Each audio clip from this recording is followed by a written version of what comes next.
muchas gracias también al Foro de Turismo Responsable y en particular a los colegas de SODEPAC por haberme invitado a compartir con ustedes mis reflexiones sobre la relación entre género y turismo. Yo he traído un PowerPoint, no sé si está... No es fundamental, pero ahora como todo el mundo está acostumbrado a tener alguna ayuda visual, lo he hecho, no tiene, es un resumen mínimo del texto, ¿sí? Entonces me voy a pasar ahí para ir pasando, pero en realidad lo que voy a hacer es leerles un texto. Ahí está. Ya. Bueno, en realidad no es tan importante tener como les digo, lo hago porque yo soy profesora universitaria y los estudiantes ahora todos se han acostumbrado a tener algún apoyo visual. Yo les pido disculpas porque voy a ir leyendo lo menos que pueda, porque siempre temo que si no me vaya por las ramas y no vaya a cumplir con los plazos o me extienda mucho en algunas partes. Entonces, bueno, en realidad ya es muy común decir que el turismo tiene efectos en las relaciones de género o en la situación de la mujer. Digamos, no es lo mismo, pero en realidad yo me voy a enfocar más en el impacto sobre las mujeres. Los entusiastas, están divididos relativamente en dos bandos, los entusiastas del lado positivo y los críticos.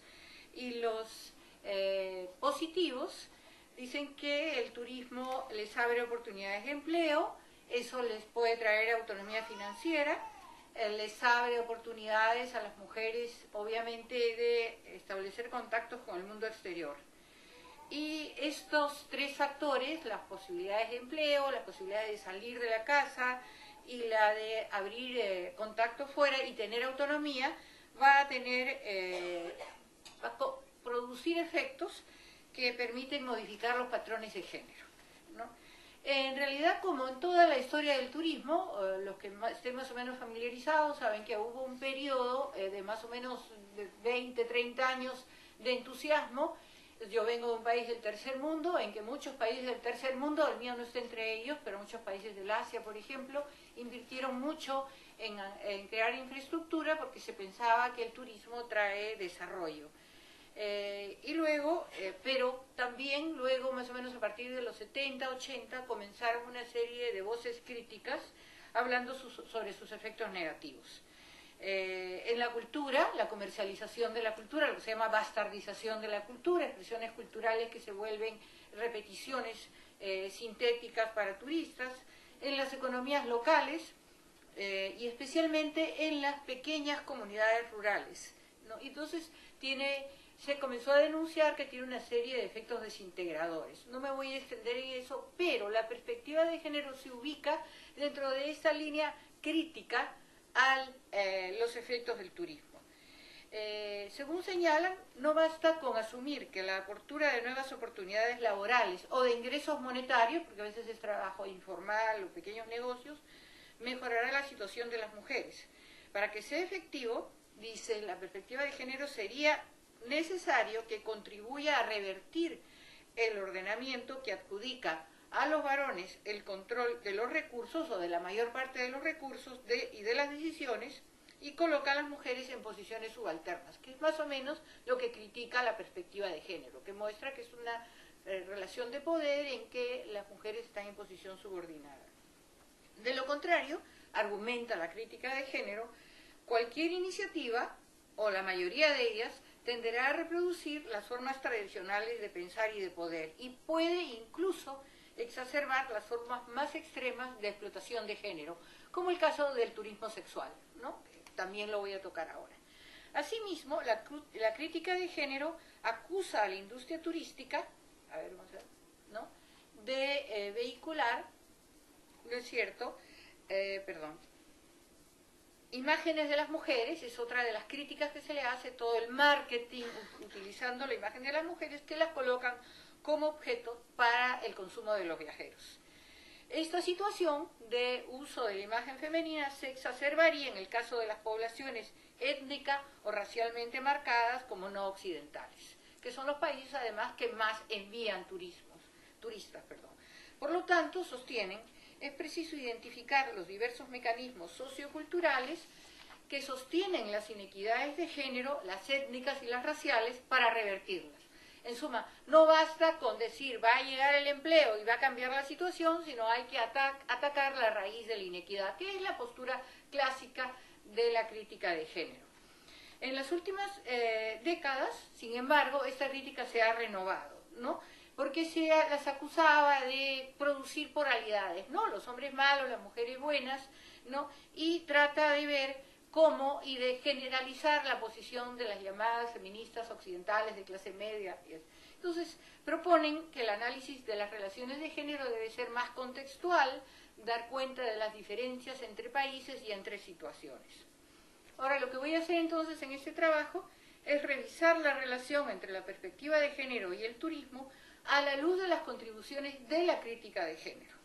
Lo que voy a hacer es un breve balance de los efectos de esta actividad en los empleos, separado la idea de empleo formal de la de pequeñas empresas o emprendimientos que obviamente tienen relación pero no es lo mismo, y en los usos de las imágenes de género, tanto en el marketing como en la representación de la otredad. En realidad les voy a infligir un balance de todo lo que el género ha hecho con el turismo, un poco a vuelo de pájaro, espero que me tengan un poco de paciencia.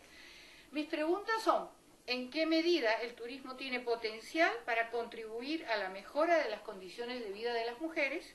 Y si es una fuente para el empoderamiento de estas, que es, digamos, la perspectiva más crítica. Mi argumento central, se los adelanto ya, es que el turismo puede ser tanto una vía para el empoderamiento como para la reproducción de formas de subordinación de género. Por lo tanto, para coadyuvar a la equidad de género debe ir combinado con otros actores que garanticen su transformación. Ese es en realidad el núcleo de mi argumentación. Entonces, ahora lo que voy a hacer es ir revisando, ¿no?, la relación en cada uno de estos rubros: empleo, emprendimientos y uso de la imagen de las mujeres. La relación entre turismo y trabajo es una de las más estudiadas. Si uno busca la literatura, la que se ha estudiado además hace más tiempo. Y se dice que uno de los efectos más generales, más ubicuos del turismo, es que abre a las mujeres oportunidades de trabajo, ya que demanda servicios que son compatibles con las labores que han desempeñado tradicionalmente, tales como cocina, servicios en los hoteles, limpieza, arreglo, ¿no? Las artesanías en general, muy a menudo, no siempre, pero muy a menudo, son actividades típicamente femeninas. Esto traería como consecuencia la revalorización de estas actividades, que al pasar a producir ingresos ya son vistas de otra manera, ¿no es cierto? Esto subiría el estatus de las mujeres y mejoraría su capacidad de negociar su posición, tanto con su pareja y dentro de la familia, como en la comunidad o en el país en el que está. Puede ser entonces una base para cuestionar los roles tradicionales de género y ganar autonomía. Esa es, digamos, la versión optimista. Ahora bien, el trabajo en turismo es muy variado y es preciso distinguir entre formales e informales, ¿no?, y entre grandes corporaciones y pequeños emprendimientos. Son bastante diferentes unos de otros. Tampoco es lo mismo referirse al trabajo en los países del primer mundo que en los países en vías de desarrollo. Mientras que en los primeros predominan los puestos de trabajo y emprendimientos formales, en los segundos campea la informalidad y la precariedad. Aún en el caso en que se instalan grandes corporaciones en los países del tercer mundo, estas tienden a ser controladas desde las metrópolis y a reforzar relaciones de dominación coloniales preexistentes, ¿no? Las reproducen, las reelaboran. Finalmente, a pesar de que la división sexual del trabajo, ¿no?, aquí tienen, disculpe, a pesar de que la división sexual del trabajo y el sesgo androcéntrico son muy marcados en todas las sociedades conocidas, estas asumen formas muy diversas dentro de una sociedad y entre países, de modo que no se puede generalizar. Por ejemplo, la hotelería es una ocupación mayormente femenina en Europa y Estados Unidos. En cambio, en países del sudeste asiático es mayormente masculina, porque no se considera apropiado para las mujeres tener contacto con con viajeros. Entonces eso varía mucho. También, digamos, en países como Afganistán, de países muy ortodoxos, musulmanes muy ortodoxos, como ustedes saben, las mujeres trabajan poco en estas áreas, ¿no? Están muy poco representadas en el turismo. Entonces tampoco se puede generalizar. Entonces, me voy a referir solo a aquellas características del empleo en el turismo que puedan ser generalizables y voy a también desarrollar un poco la relación entre turismo y formas extremas de explotación. Voy a hablar entonces del turismo sexual.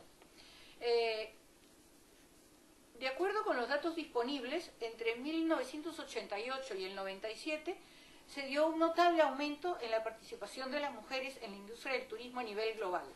Actualmente, entre el 34 y el 40% de las personas empleadas en turismo son mujeres. Este es un informe del 2010. Aquí está. Y esta balanza está un poco sesgada porque, como les decía, en países musulmanes muy ortodoxos las mujeres trabajan muy poco en la industria turística. Es decir, se trata de una de las actividades con mayor participación femenina y asimismo ofrece a algunas mujeres oportunidades de ocupar posiciones de liderazgo.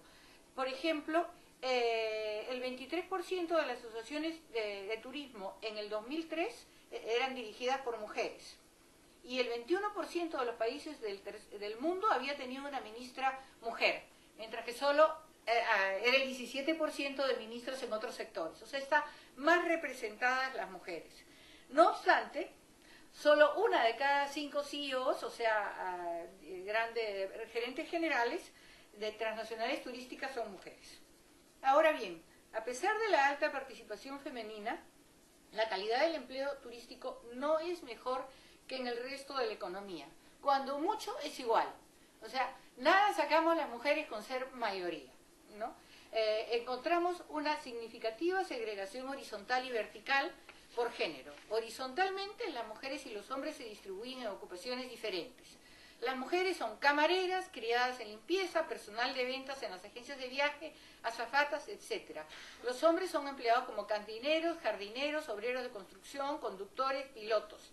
Y todas estas profesiones son más pagadas que las femeninas, ¿no? Verticalmente prevalece la típica pirámide de género. Los niveles y ocupaciones inferiores, con pocas oportunidades de desarrollo profesional, están dominados por las mujeres. Y las posiciones clave, gerenciales, siguen estando dominadas por los hombres. Acabo de dar un ejemplo.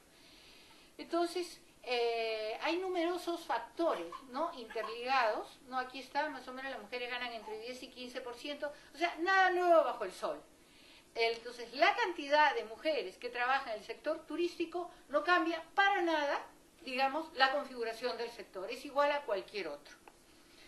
Hay numerosos factores interligados que ayudan a mantener la segregación por género en el mercado laboral. Entre ellos se encuentran los de siempre, los estereotipos de género, los roles tradicionales y la identidad de género. Las mujeres se consideran destinadas a ciertas ocupaciones y ellas mismas se consideran apropiadas para tales.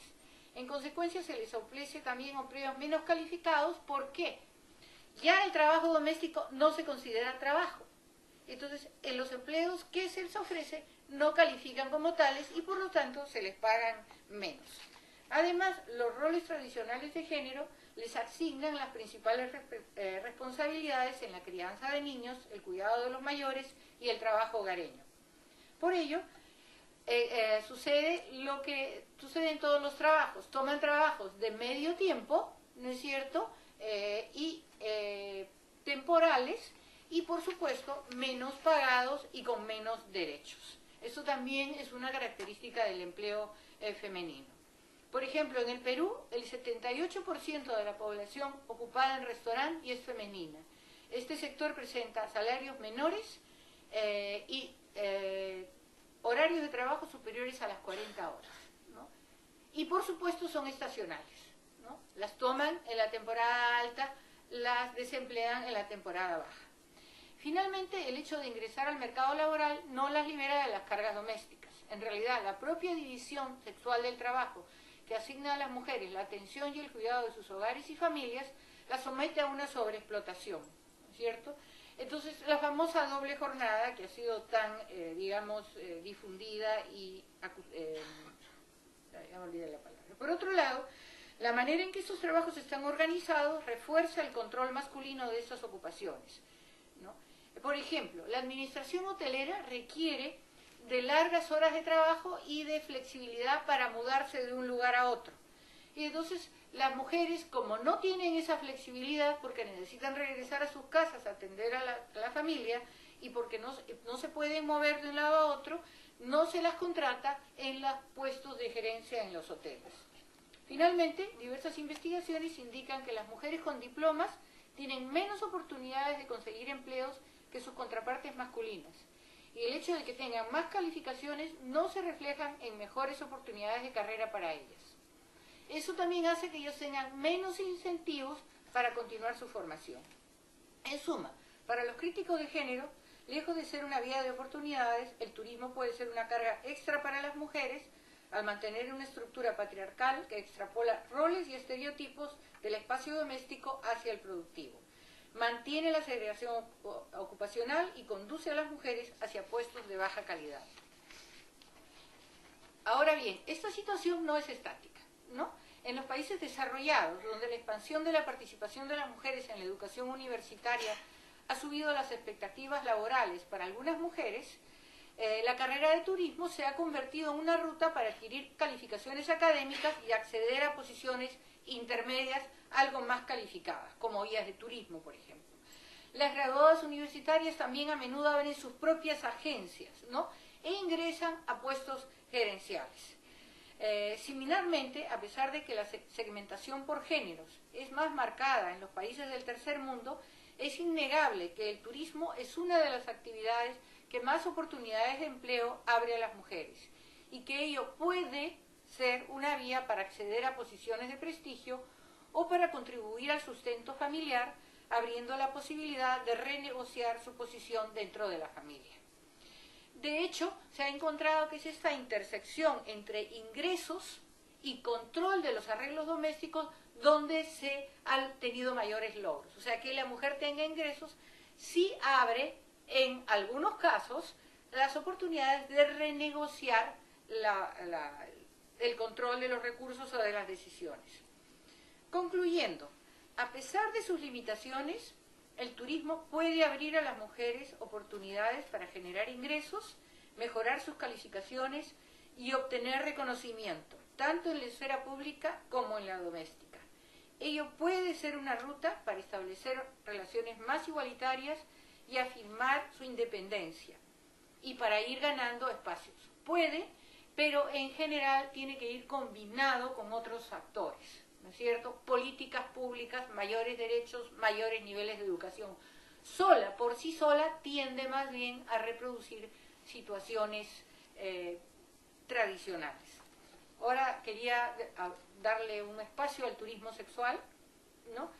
El turismo no crea el comercio sexual, como todo el mundo sabe, se lo acusa mucho, pero no es un invento, pero es innegable que lo incentiva, lo refuerza y lo reproduce en muchas ocasiones, especialmente en aquellos destinos en los que existe una gran diferencia económica entre visitantes y nativos, y también donde las mujeres tienen muy pocas oportunidades de trabajo.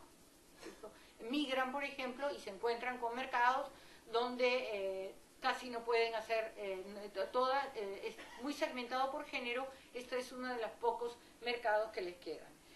Este es un tema álgido, ya que se intersectan debates acerca del cuerpo, la sexualidad y el trabajo, donde los argumentos tienden a polarizarse mucho. En un extremo están quienes consideran el comercio sexual como el epítome de la dominación masculina y la opresión femenina.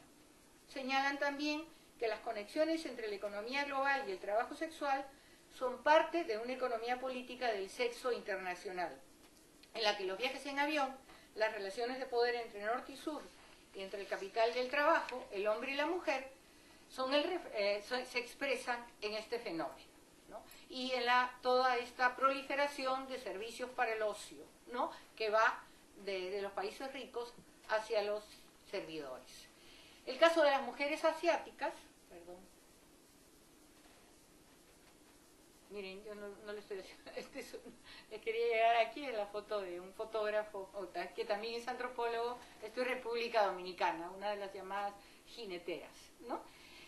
Y las mujeres caribeñas, ¿no? Y de otros lugares también, en África, son paradigmáticos del modo en que se construye un nuevo orientalismo en base a la diferencia cultural y la raza.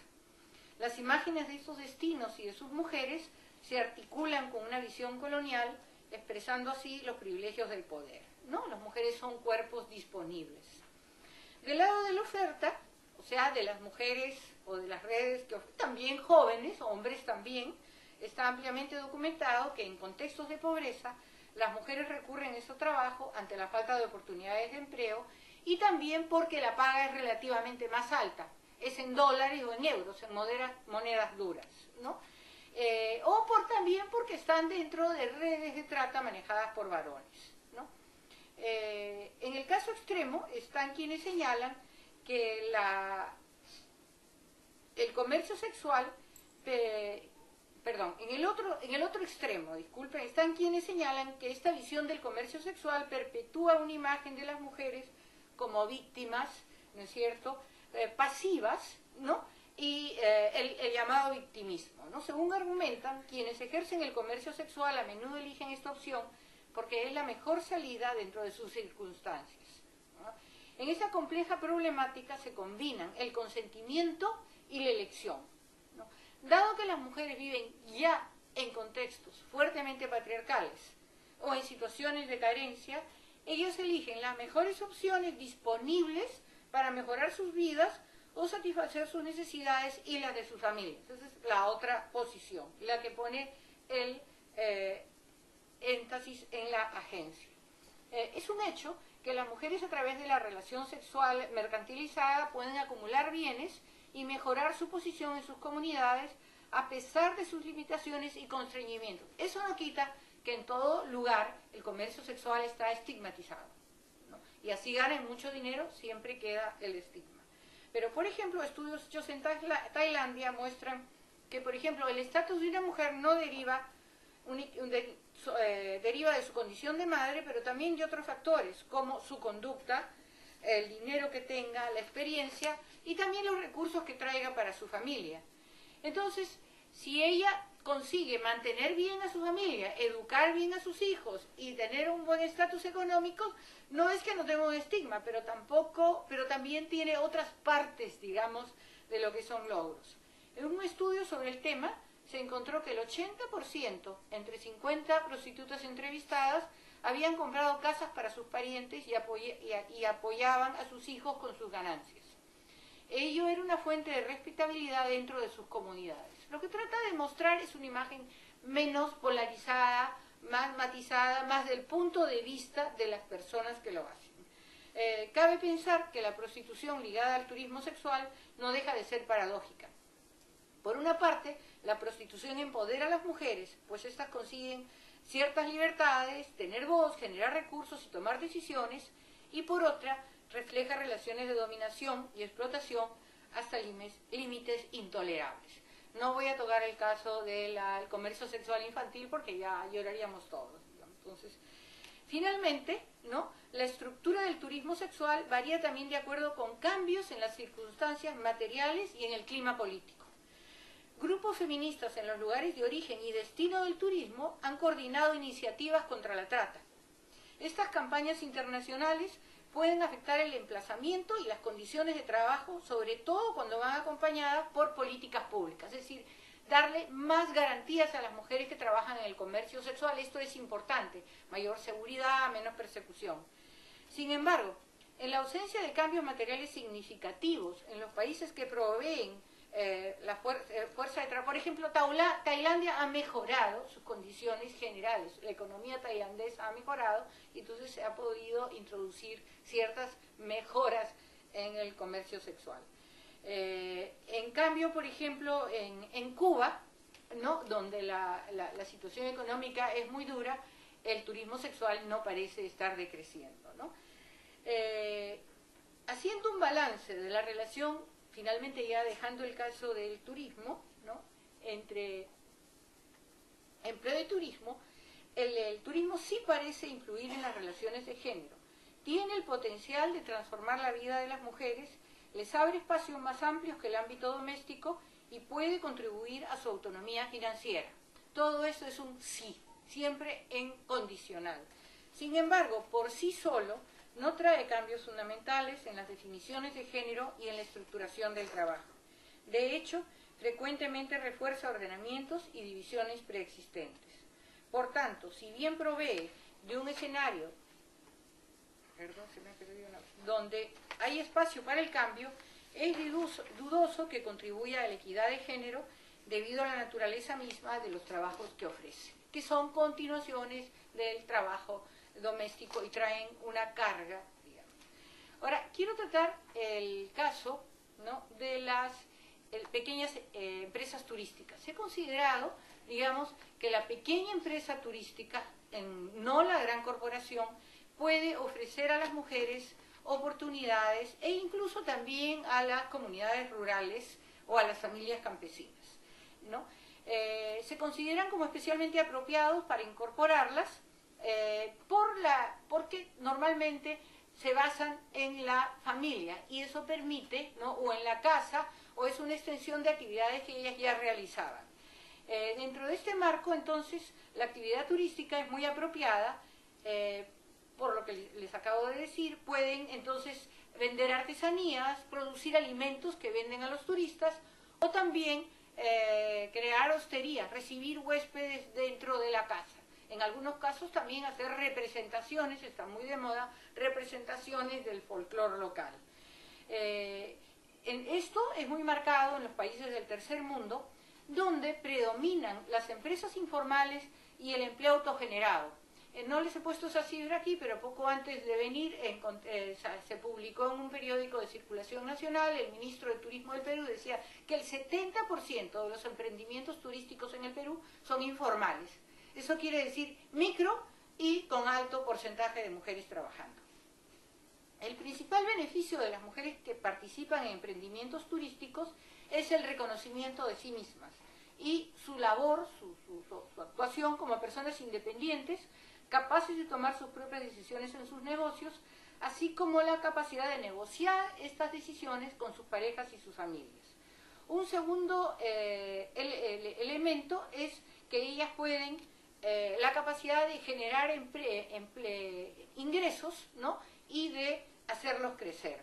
Otro factor positivo, y eso lo aprecian mucho, curiosamente, es la oportunidad para interactuar socialmente con otros actores, incluyendo a otras mujeres, ya que el trabajo o los negocios las insertan en redes más amplias y les permiten salir del ámbito doméstico e insertarse en otros ámbitos. Aún aquellas que no tienen grandes ganancias valoran esta actividad porque les permite socializar con las visitantes y sentirse más integradas. Los críticos, de su lado, señalan que el ingreso de las mujeres en la actividad turística aprovecha de la situación de discriminación previa de la mujer y tiene un potencial muy limitado de romper con su subordinación. Así, por ejemplo, el reporte global, ¿no?, sobre mujeres y turismo del 2010 destaca que los negocios, aquí tienen la lista, dirigidos por mujeres son más pequeños, generan menos empleos, usan más trabajo familiar no pagado, se concentran en un abanico de sectores tradicionalmente feminizados, tienen menor nivel de venta, reciben menos créditos, están con mayor frecuencia situados en el propio domicilio, aquí tienen menos probabilidad de convertirse en empresas mayores y más probabilidad de desaparecer que los negocios creados por varones. También que se encontró, y esto no es novedad, que las mujeres contribuyen con una parte sustancial del trabajo no pagado en los negocios turísticos basados en el hogar. No necesariamente la madre, sino la hija o la sobrina o la hermana que vino. Una de las consecuencias es que el tiempo que las mujeres dedican al esparcimiento y a mantener relaciones sociales se reduce considerablemente. Ahora bien, dentro de los emprendimientos turísticos, y quiero llegar aquí, digamos, el turismo rural ha cobrado especial relevancia en las últimas décadas, como una alternativa cultural y medioambientalmente sostenible, ¿no?, que garantiza un cierto retorno a las poblaciones locales. O sea, a diferencia, después les mencionaba este movimiento de crítica al impacto positivo en el desarrollo local de las grandes corporaciones. Lo que encontraron es que tenían alta concentración vertical y entonces se repatriaban la mayor parte de lo que se ganaba, y además el turista venía con el paquete comprado y quedaba, se ha calculado, me acuerdo, una consultoría en Vietnam llegó a la conclusión en los años 90 que el 20% quedaba en el país de destino. Entonces se comenzaron, a partir de este movimiento de crítica, empezó a desarrollarse la propuesta de turismo sostenible. Dentro de esta propuesta, ¿no es cierto?, el turismo rural es considerado muy interesante porque puede tratarse de emprendimientos pequeños manejados por las familias y que quedan para ellas, ¿no? Entonces organizaciones como la Organización Mundial del Turismo proponen lo que ellos llaman el TOP, el turismo orientado a los pobres, ¿no? Para que los nuevos destinos, y que plantea es que la mayor parte de los recursos que se generan queden dentro de la población. Las investigaciones sobre turismo rural en países del tercer mundo muestran que efectivamente esta actividad provee de ingresos adicionales y puede contribuir al alivio de la pobreza. Los que trabajan con economía campesina saben que todos los campesinos necesitan generar algo de dinero, algo de cash, y siempre, tradicionalmente, a lo largo de los siglos, han tenido una actividad de este tipo. El turismo podría ser una de ellas, ¿cierto? No obstante, se ha observado que la división del trabajo tradicional de género se reproduce e incluso se refuerza. Por lo general, los hombres asumen las tareas en el exterior, mientras que las mujeres tienden a asumirlas del interior, y las integran dentro de su ya invisible trabajo doméstico, cocinar, limpiar, lavar, y no lo consideran una ocupación. Estos son también resultados de estudios hechos en España, ¿no?, y en Grecia, en Turquía y también en América Latina y en Asia. En consecuencia, tienden a reforzar el rol tradicional de las mujeres y las abruman con más tareas. Estudios realizados recientemente en Bali, Turquía y Uganda muestran que el hecho de que las mujeres generen ingresos no necesariamente mejora su situación, porque son los intereses y proyectos del jefe de familia los que deciden el reparto de los beneficios obtenidos por el turismo. Es decir, existe una tradición por la cual el patriarca es el que decide lo que es lo bueno para la familia, las ganancias entran dentro de una bolsa y él será el que va a repartir a dónde van estos beneficios. Es decir, el control de las mujeres sobre los recursos que ellas generan no ha mejorado, por lo menos en buena parte de los casos, ¿no?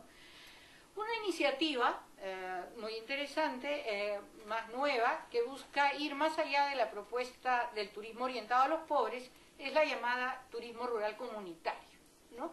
Esta última se caracteriza por su énfasis en la participación de las poblaciones locales organizadas para beneficio de la comunidad. Entonces, lo interesante de estas propuestas, ¿no es cierto?, es que no se trata de dar préstamos a una determinada familia, porque lo que se ha encontrado en estudios hechos hace ya buenas décadas es que en estas pequeñas comunidades rurales, cuando aparece el negocio turístico, sube el precio de la tierra, sube el precio de los alimentos y de los recursos, y unos pocos, los que han podido tener capital o los que se ubicaron dentro del proyecto, concentran, digamos, las ganancias, y esto trae otros efectos en la comunidad que no son precisamente positivos: mayor diferenciación social, conflictos, surgimiento de nuevas élites, en fin, toda una problemática. Entonces, se ha acusado mucho al turismo de, con buenas intenciones, producir estos efectos negativos. Entonces, el turismo rural comunitario, que también es muy idealista, ¿no es cierto?,